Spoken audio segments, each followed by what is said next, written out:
You know, when we think about the Turkish War of Independence, we usually picture a fight against foreign armies. But 1920 was different. This was the year the Turkish nation wasn't just fighting an external enemy, it was fighting against itself, for its very soul. This wasn't some distant battle. It was a fire raging from within, threatening to burn the whole dream of independence to the ground before it even had a chance. Mustafa Kemal Atatürk himself described this time with just chilling words. And he wasn't being dramatic. This was the reality. Imagine a country literally on the verge of collapse, choking on the smoke of a conflict that turned brother against brother. So let's unpack how this incredibly dark year played out. First, we're going to look at what I call a war of legitimacy, the battle for who actually had the right to lead. Then we'll see how that ideological fight exploded into real violence, setting Anatolia on fire with rebellions. After that, we'll get into the external threat, the so-called peace treaty that was really a death sentence, and finally, we'll see how, out of all that chaos, a new state was forged. Okay, so picture this. April 23rd, 1920. The Grand National Assembly opens in Ankara. It's supposed to be this beacon of hope, right? But almost immediately, it's plunged into a crisis. Before a single shot could be fired in a unified war, a war of words erupted, and it threatened to tear the entire movement apart from the inside. And before we get any deeper into that, I just want to quickly say, please don't forget to subscribe to my channel, turn on the notification bell, share and like my videos. All the information in this explainer was compiled from open sources. Thank you so much for your support. Okay, let's get back to it. The battle for the very soul of the nation.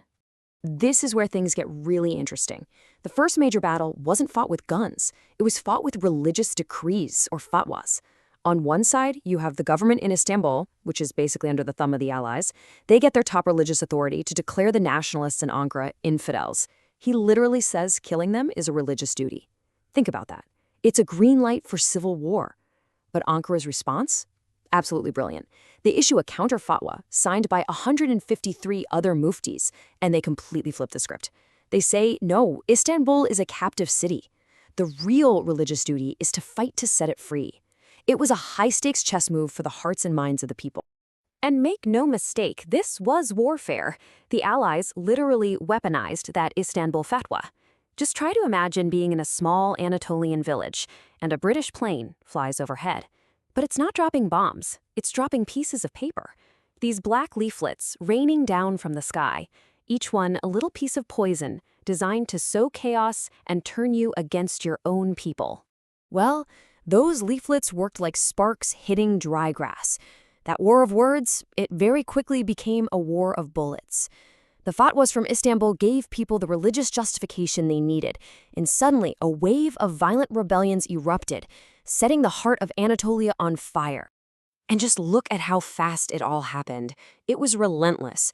From February to October, one major uprising after another, all of them strategically encircling Ankara. Enzivor in the northwest, Düzce in the west, the powerful Çapanoğlu family rising up in the east, and then Konya to the south. The brand new government was literally trapped. Its small, cobbled-together forces were stretched to the absolute breaking point, fighting not the invaders, but their own countrymen.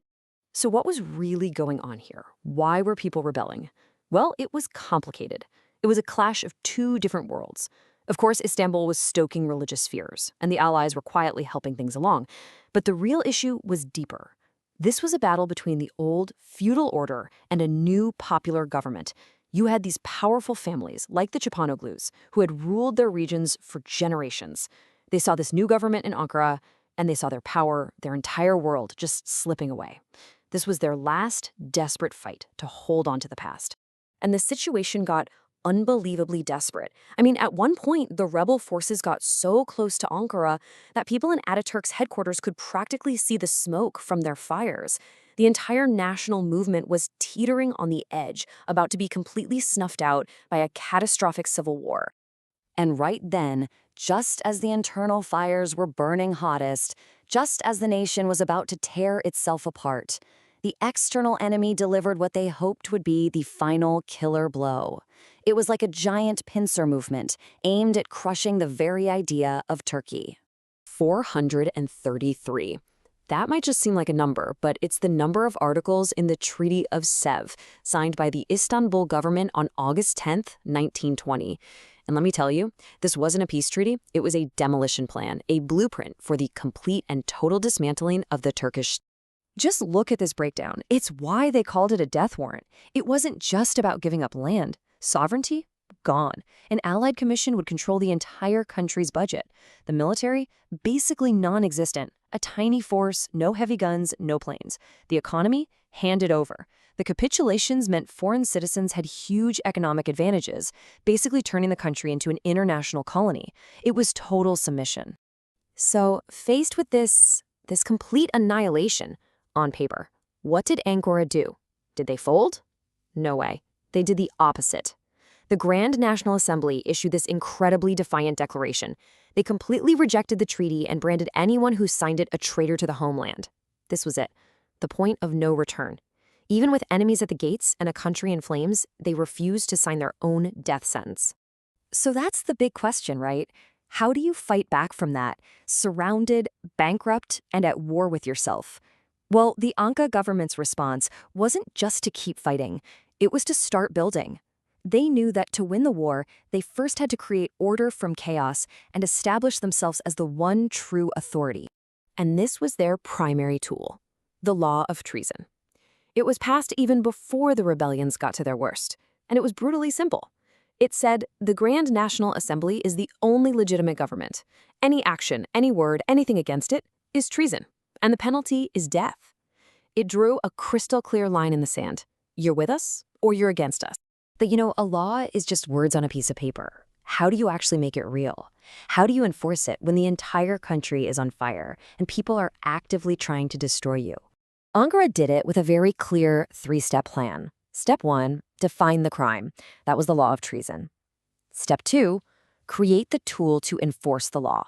These were the independence courts, special tribunals that could move quickly and had the power to deliver immediate, harsh justice. And step 3, use those courts to systematically put down the rebellions and prove, beyond a shadow of a doubt, that Ankara's authority was absolute. So you see, these weren't just legal maneuvers. They were a powerful declaration to the world, and more importantly, to their own people. They were saying, a new authority has been born in the heart of Anatolia, a government that was transforming chaos into order, and one that absolutely would not be challenged. And that's what it took. By surviving the internal war, by clawing its way out of the darkness of 1920, the nation was finally forged into a single, unified force. The chaos was over, the death warrant of Sèvres was torn to pieces, and the path forward was suddenly clear. It was this struggle that gave real weight to Atatürk's famous, defiance promise about the occupiers. They will leave as they came.